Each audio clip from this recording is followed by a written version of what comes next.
Petrol diesel का graph high. कुछ तो रहम करो सरकार।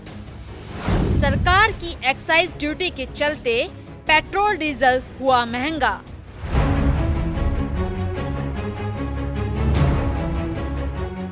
पेट्रोल डीजल के बढ़ते रेट तो चर्चा का विषय बने हुए हैं, लेकिन इससे भी ज्यादा फोकस इस बात पर है कि पेट्रोल से ज्यादा डीजल का रेट है।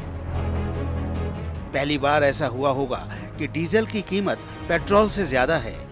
चलिए जानते हैं पेट्रोल डीजल के दामों में पिछले कई दिनों से बढ़ोतरी के बावजूद क्या कहता है रेट का चार्ट। दिल्ली में 1 लीटर पेट्रोल की कीमत 80 रुपए 83 पैसे, डीजल 81 रुपए 5 पैसे। नोएडा में 1 लीटर पेट्रोल की कीमत 81 रुपए 8 पैसे, वहीं डीजल की कीमत 73 रुपए। अगर बात करें मुंबई की, तो मुंबई में पेट्रोल की कीमत 87 रुपए 19 पैसे, वहीं डीजल की कीमत 69 रुपए। चेन्नई में 1 लीटर पेट्रोल की कीमत 83 रुपए 63 पैसे, तो डीजल की कीमत 78 रुपए 11 पैसे। अगर बात करें कोलकाता की, तो कोलकाता में पेट्रोल की कीमत 82 रुपए 10 पैसे, तो वहीं डीजल की कीमत 76 रुपए 17 पैसे। लखनऊ में पेट्रोल की कीमत 80 रुपए 98 पैसे प्रति लीटर, तो वहीं डीजल 72 रुपए 91 पैसे प्रति लीटर। कोरोना महामारी के संकट के बीच लोगों को पेट्रोल और डीजल की महंगाई की मार का भी सामना करना पड़ रहा है। कीमतों में वृद्धि का सिलसिला लगातार जारी है। हम आपको बता दें, पेट्रोल से ज्यादा डीजल की कीमतों के पीछे डीजल पर लगने वाला उत्पाद शुल्क है, जो पेट्रोल पर लगने वाले उत्पाद शुल्क से ज्यादा है। डीजल पर 13 रुपए प्रति लीटर उत्पाद शुल्क लगता है और पेट्रोल पर 10 रुपए प्रति लीटर उत्पाद शुल्क लगाया जाता है। आपको बता दें, तेल कंपनियों ने 7 जून से फिर से रोजाना के आधार पर पेट्रोल डीजल की कीमतों की समीक्षा फिर से शुरू की है। इससे पहले लॉकडाउन के दौरान तकरीबन 82 दिनों तक तेल कंपनियों ने कीमतें नहीं बदली थी। 7 जून के बाद से लगातार कीमतें बढ़ी हैं। पिछले कई दिनों से पेट्रोल डीजल की कीमतें लगातार बढ़ रही हैं। 17 जून को पेट्रोल 55 पैसे और डीजल 69 पैसे प्रति लीटर महंगा हुआ था। पिछले कुछ दिनों में पेट्रोल कुल 7 रुपए 2 पैसे के करीब और डीजल 6 रुपए 49 पैसे प्रति लीटर बढ़ चुका है। इसके कारण पेट्रोल डीजल के दाम पिछले 1.5 साल के अपने सबसे उच्चतम स्तर पर पहुंच गए। हम आपको बता दें, इससे पहले नवंबर 2018 में पेट्रोल डीजल इतना महंगा हुआ था। सवाल ये है, ऐसा किस वजह से हो रहा है? रोजाना दाम घटाने बढ़ाने की वजह क्या है?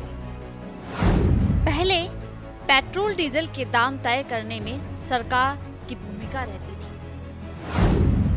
फिर जून 2010 में पेट्रोल और अक्टूबर 2014 में डीजल की कीमतों को सरकार के कंट्रोल से हटा लिया गया। पेट्रोल डीजल की कीमतों को कम ज्यादा करने का अधिकार तेल कंपनियों को दे दिया गया। महीने की शुरुआत में 2 बार कीमतों पर फैसला होता था, महीने की 1 तारीख और महीने की 16 तारीख। इस प्रक्रिया में लोगों को शिकायत रहती थी कि तेल सस्ता होने के बावजूद उन्हें फायदा नहीं मिल रहा। चलिए आपको पहले तेल की कीमतों को बढ़ाने घटाने की प्रक्रिया बताते हैं। अगर पहले 1 तारीख को पेट्रोल डीजल 1-1 रुपए महंगा हुआ, लेकिन अगले दिन अंतर्राष्ट्रीय मार्केट में कच्चे तेल के दाम गिर गए, लेकिन 16 तारीख के बाद फिर से कीमतों में उछाल आ गया, तो ऐसे में या तो पेट्रोल डीजल की कीमतों में मामूली कमी होती थी या फिर उसे महंगा कर दिया जाता था। बदलाव भी बड़े स्तर पर होता था। रोजाना के हिसाब से पेट्रोल डीजल की कीमतें तय करने का फैसला किया गया। रोजाना सुबह 6 बजे नई कीमतें जारी की जाती थी। 1 मई 2017 से देश के उदयपुर, जमशेदपुर, पुदुचेरी, चंडीगढ़ से इस तरीके की शुरुआत हुई। जून 2017 से इसे पूरे देश में लागू कर दिया गया। हम आपको बता दें, शुरुआत में कहा गया अंतर्राष्ट्रीय मार्केट में कच्चे तेल के दाम कम होने पर पेट्रोल डीजल के दामों में भी कमी की जाएगी और ये प्रक्रिया लोगों को पसंद आई। तब से हर रोज पेट्रोल डीजल के रेट बदलते रहते हैं।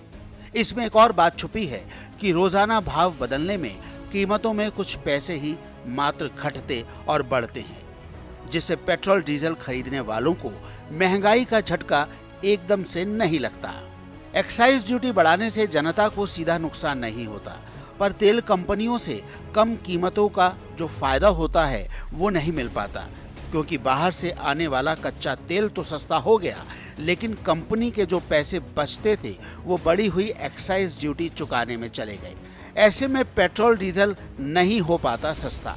अगर सरकारें अपना टैक्स कम करें तो पेट्रोल डीजल की कीमतें कम हो सकती हैं, लेकिन कोरोना काल के लॉकडाउन के कारण सरकार का खजाना खाली है, तो ऐसा होता फिलहाल तो नहीं दिख रहा।